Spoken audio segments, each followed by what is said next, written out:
whenever we have a gathering, we should come in very close to each other. Unity is not just in terms of word, but even physically. Does that make sense? One time, the Prophet ﷺ was out on a night journey, and when it became night time, the companions all went to sleep, and they all found their own little places to sleep. And the Prophet ﷺ became very upset when he saw this. He said, nothing made you separate like this except for shaitan. Come together. And the Sahaba all came together, and it was said that they came so close together that if a blanket was thrown over them, it would have covered all of them straight away. That's how close they came. And one time the Prophet ﷺ was in his masjid, and as you know, they never had roofs in those days. So there's no roof in the Prophet's masjid, so that means in the heat in Medina, the heat would be blazing down. So it became very hot for the companions, and to get shade they would sit on the walls of the masjid, separating from amongst themselves. And the Prophet ﷺ again became upset. He told them, come together. When he was teaching the lesson, so they all came together close to him, even though the heat was above them. But that unity is more important. Does that make sense? Wallahi, even in the rows when we pray, that's one of the reasons why we're told to be so close together, to not let shaitan come between us in the rows. And the Prophet ﷺ said that if you separate in terms of the rows, then Allah will separate your hearts. Wallahi, if you look at the ummah, the division in the ummah, and the lack of unity in the ummah, one of the reasons is because we're not even close to each other in the rows like that. Does that make sense? There's nothing praiseworthy about being separate. Like, the closer and tighter we are, the more it shows that our brotherhood is intact and our unity is intact. Does that make sense? It's a very beautiful thing, by the way. We don't know each other. We come from different parts of the world, different cultures, different places, different backgrounds, different lifestyles. Look how Allah's brought us all together. I'm starting to see, the groups that I'm very observant of who's rolling with who's hanging out with who's speaking to who. And I always think to myself, these brothers here, they've got their car, these brothers here got their car, these brothers they've got their car. But as the trip goes on and the iman increases, suddenly we start to see the strangest people becoming pairs. Like, not as they're individually strange, but as in seeing these people come together, it's strange. As I don't know if I mentioned to you guys, but last time there was two brothers, they became so close. One time I came to the room, I saw them taking selfies in the bed together. It's a bit too close, but anyway, let's begin. Alhamdulillah, wa salatu wa salamu ala rasulillah. Inshallah, today I want to give you an advice that Allah subhanahu wa ta'ala gave in the Quran. And Allah subhanahu wa ta'ala gave this as an advice to us to implement before we die. And Yaqub alayhi salam, he also gave this advice to his sons before he died, when he was on his deathbed. And the advice is, Ya ayyuhalladhina amanu, all you who believe, fear Allah subhanahu wa ta'ala. Fear him the way he deserves to be feared. وَلَا تَمُوتُنَّ إِلَّا وَأَنْتُمْ مُسْلِمُونَ. And don't die, brothers, don't die, except as Muslims, except in a state of submission to Allah subhanahu wa ta'ala.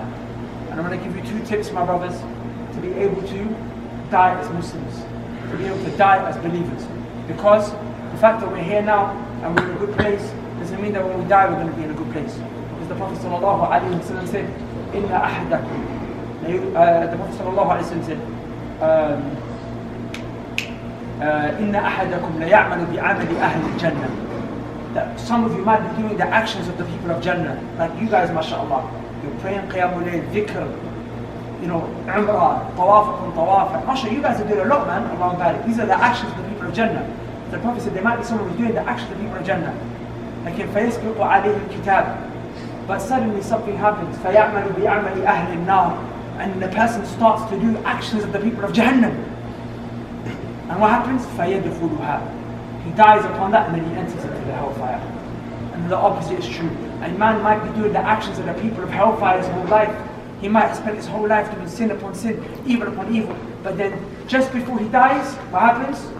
فَيَسْبِقُ عَلَيْهِ الْكِتَابِ فَيَعْمَلُ بِعَمَلِ أَهْلِ الْجَنَّةِ فَيَدْخُلُهَا. Then suddenly he starts to do the actions of the people of Jannah, then he enters inside of paradise. You hear me? So it's not about what you're doing today, it's about how you die. Do you die in a good way or do you die in a bad way? So I'm going to mention to you two advices so that inshallah ta'ala we can all die in a good way. The first advice I want to give my brothers is do as much righteous actions as you possibly can. Do as much righteous actions as you possibly can. The reason for that is because, brothers, Iman increases with good actions and it goes down with bad actions. It's as simple as that.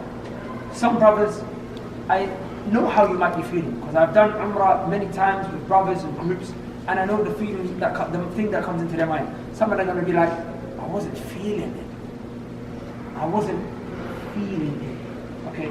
And this concept of feeling, I don't know where they get this basis from. Maybe it's because we hang around or we've spoken to Sufis in the past. Maybe it's because we've spoken to Christians in the past. These people, they talk about feeling. Sikhs even have this concept of feeling. I feel this worship. Brothers, feeling anything has no basis. Because I can turn off the lights, have a nice fragrance going around the room, put a little background sound on, set the ambience right, and make you guys spin your head saying Allahu, Allahu, as the Sufis do. And I promise you'll feel a certain way after that. Yeah, you will. But that doesn't actually do anything for your faith. Because these people, they'll feel a certain way. And then after they leave that room, you're going to go back to their same old life and their same old way. It's very important that you recondition how you might have been brought up, or how you might have seen other people from other religions and groups and sects behave when it comes to worship. They talk about this concept of feeling. Brothers, that's not got a basis in terms of whether your iman is up or down. Rather, something that is indicative of your iman increasing, inshallah, is the fact that you want to do more good deeds. And you want to stay away from haram. Because as your iman increases, you actually think to yourself, you know what, let me do more. From salah, I want to pray sunnah now. From the sunnah, I want to qiyamul layl now. From qiyamul layl, I want to memorize more Quran and make my qiyamul layl longer now. Does that make sense? So the more your iman increases, the more you want to do good deeds. Not just that, the more you hate bad deeds. The more you think, no, I don't really want to do that. So you might not actually feel a particular certain kind of way. You might not feel any different. But the proof that your iman is increasing and that the umrah is having an effect and the ibadah is having an effect is that you want to do more good and you want to stay away from bad. Put your hand up if you feel like that. If anyone here feels that, you know what, I want to do more good and I want to stay away from bad. That's everyone then, right? So then that means it's working. It's working. That doesn't mean, by the way, that you're not going to get this feeling of this iman high. I'm not saying that that will happen. It will, but it will take time. And I'll give you an example. There was an imam from the Salaf. He said, I prayed Qiyamul Layl, the night prayer, which is what we're doing now. He said, I prayed this for 40 years. 40 years non-stop, I was praying that Qiyamul Layl. And he said, I never found the sweetness of the worship until after 20 years. He said, 20 years I was going in, consistent upon this worship, and after 20 years, I found that levta, I found that joy, I found that sweetness. Does that make sense? That doesn't mean that his iman wasn't increasing for all that time. His iman was increasing. That's what kept him going every day, doing the dhikr, doing the qiyamul, doing the tahajjud. That's what was causing that to happen that whole time. But that sweetness didn't kick in until after a particular certain period of time. That's when the sweetness kicks in. Does that make sense? So increase in actions, because that actions will make you want to do more and more and more until you do tahajjud, qiyamul layl, dhikr, seeking knowledge, all of these things. And then as your iman increases, inshallah ta'ala, you will be on a path where you will die in a certain way. You will die as Muslims, you will die upon Islam, inshallah ta'ala. Because the man will die the way that the man lived. Does that make sense? Good. The second advice that I want to give you, my beloved brothers, is make dua. Make dua for guidance. Because Allah subhanahu wa ta'ala, He responds to the call of the believers. Allah subhanahu wa ta'ala said, وَإِذَا سَأَلَكَ عِبَادِي عَنِّي فَإِنِّي قَرِيبٌ. If my servant asks about me, if my slave asks about me, then I am close. Brothers, you might ask something about Allah. You might inquire. People went in the inquiry to the Prophet sallallahu alaihi wasallam about Allah. Allah could have said many things about Himself. He could have said, if my servant asks about me, فَإِنِّي عَظِيمٌ, I'm mighty. If my servant asks about me, فَإِنِّي قَوِيٌّ, I'm strong. If my servant asks about me, فَإِنِّي عَلِيمٌ, I'm all knowledgeable. But Allah said, no, فَإِنِّي قَرِيبٌ, I'm close. Allah wants you to know. If you want to know about Him, you want to inquire about your Lord, you want to inquire about the King of Kings who is above His throne, then what you need to know, my brothers, is that your Lord is close. He's not far. He's so close that Allah subhanahu wa ta'ala said, a woman came to the Prophet sallallahu alaihi wasallam. She came to him sallallahu alaihi wasallam and she complained about her husband. And when she complained about her husband, Allah subhanahu wa ta'ala sent down an ayah. Allah said, قَدْ سَمِعَ اللَّهُ قَوْلَ الَّتِي تُجَادِلُكَ فِي زَوْجِهَا. Allah said, Allah heard the statement, the speech of the woman who came to you, O Muhammad, and she was talking about her husband. Pay attention. Aisha radiallahu anha said, I was in the next room when this woman came and she spoke to the Prophet sallallahu alaihi wasallam about her husband. Aisha said, I was in the next room. And me being in the next room, I was that close, I couldn't hear what the woman was saying to the Prophet about her husband, sorry. But she said, but Allah who's above the 7 heavens, above his throne, that high up, Allah heard what she said. To show you Allah is never far, brothers. Allah is very close. Allah subhanahu wa ta'ala is closer to you than what? Than your jugular vein. Allah is closer to you than your most internal organs, than your most internal systems. Allah is closer to you than that. Not physically, of course, He is above His throne subhanahu wa ta'ala, but His knowledge, His help, His response to you, He's very close to you in that regard. So if He's that close, then what do you need to know? After He told you I'm close, what does He now tell you to do? What should you do knowing that He's that close? Allah subhanahu wa ta'ala said, Ujib what? He responds to what? Ujibu da'wata da'i idha da'a. Allah said, Allah responds to the dua of the one when they make dua. Brothers, if you're a person making dua, then glad tidings be unto you, Allah is going to respond inshallah. Allah responded to the disbelievers. فَإِذَا رَكِبُوا فِي الْفُلْكِ دَعْوُوا اللَّهَ مُخْلِصِينَ لَهُ الدِّينَ. When they're on a ship, the ship starts to rock and they make dua to Allah because they want Allah to save them and send them to safety. And when they make dua to Allah subhanahu wa ta'ala and Allah saves them, what happens? إِذَا هُمْ يُشْرِكُونَ. They go back to their disbelief. The point is that when they make dua to Allah, Allah He responds. Even the disbelievers, the ones who are worshipping Ganesh, Hanuman, the ones who are worshipping idols, when they make dua to Allah, Allah He responds to their dua. Shaitan made dua to Allah. He said, Rabbi anzirni ila yawm yub'athun. He said, my Lord, let me live to the day of judgment.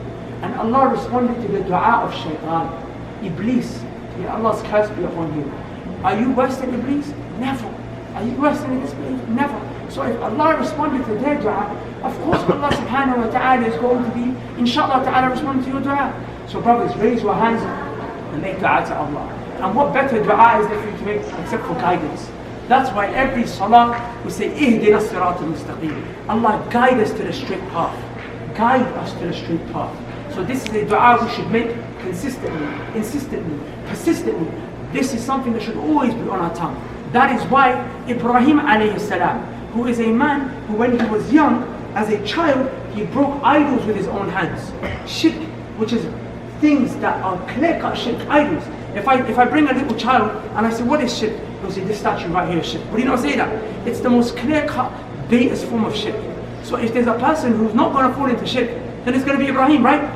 Ibrahim's going to be a person. If there was a person to not fall into shirk, it would be Ibrahim alayhi salam. Like even Ibrahim is doing what? He's saying, وَجْنُبَنِي وَبَنِي نَعْبُدَ الْأَصْنَامِ. Oh Allah, divert me and my children from worshipping idols. Even he is saying, Allah guide me, because if you don't guide me, I may fall into shirk. A prophet of Allah is understanding this. Not just that, every night, the Prophet sallallahu alayhi wa sallam, every night, brothers, this is really important because we do this every night. Every night the Prophet used to stand up in Qiyamul Layl Tahajjud as we're doing. And when he would do this, he would make a dua. He would say, Allahumma Rabba Jibra'il. Oh Allah, the Lord of Jibra'il. Wa Mika'il, the Lord of Mika'il. Wa Israfil, the Lord of Israfil. What? اللهم رب جبرائيل وميكائيل وإسرافيل فاطر السماوات والأرض عالم الغيب والشهادة أنت تحكم بين عبادك فيما كانوا فيه يختلفون. Oh Allah, you are the Lord of Jibra'il, the Lord of Mikael, the Lord of Israfil, the one who created the heavens and the earth, the one who has knowledge. You judge between your slaves, the ones who are different. Then after that, after praising Allah in His mighty name, He will say, Ihdini. Allah, guide me. Guide me. The Prophet is asking for guidance, brothers and sisters. Sorry, brothers. The Prophet is asking for guidance. Guidance. The Messenger of Allah, Muhammad sallallahu alayhi wa sallam, saying, Allah, guide me. Is he not the most guided? Has he not been promised Jannah? Has he not been promised Jannah? Of course he has. But even he understands that the heart are between the fingers of Ar-Rahman, and Allah tosses and turns it however He wills. Today, brothers, you are upon Hidayah. Tomorrow, you could be in the clubs. Tomorrow, you could be on the streets. And how many times have we seen this? So brothers, when you go there tonight, ask Allah for guidance. Ask Allah to give you the strength to change. If you do this, Allah will respond. If you do this, brothers, I promise you, Allah will respond. Some of us might still be thinking about certain sins that we're going to go back to. Some of us might still be thinking, oh, I'm going to go do this, I'm going to go do that, or I'm finding it hard to change, finding it hard to change my life. Ask Allah. Fas'alillah, brothers. Fas'al, ask Him, question Him. Ask Him to give your heart the strength to change your affairs. If you do this, you will get guidance, inshallah ta'ala, and you will die as a Muslim. Assalamu alaikum, brothers and sisters. How are you guys doing? I wanted to take this opportunity to invite you to one of our epic Umrah trips. Brothers, in February, inshallah ta'ala, we have Umrah with the Mandem Part 5. Okay? I know if you guys have been following us online, you're probably thinking, well, what happened to Part 4? Part 4 already got sold out. In fact, it's oversubscribed, and that happened 6 months before we even, going on the trip. So that's why we're having to actually open up tickets for the next trip, which is going to be in February, inshallah ta'ala. So if you don't act fast now, that trip is expected to be sold out in the next couple months as well. Okay, and then there is no other trip scheduled for that anytime soon. Sisters, we have an opportunity for you guys as well. October, half term, this year, inshallah ta'ala, we're taking our second sisters trip. I would love it if you guys could join us, inshallah ta'ala. Of course, you have to bring a mahram. Either way, if you're interested, please go to the phone number below. You can call, you can message us on WhatsApp, you can get in touch with us whatever way, inshallah ta'ala, and express your interest, and someone from our team will take it up with you, inshallah ta'ala. But just know that these spaces are about to go like hotcakes. On this day where I'm making this video, already half the spaces for the sisters trip are already gone, alhamdulillah. So now there's a few left, inshallah ta'ala. If you guys want to come, we'd absolutely love to accommodate you. Just call the number below. Brothers, February, sisters, October. Assalamu alaikum. Peace.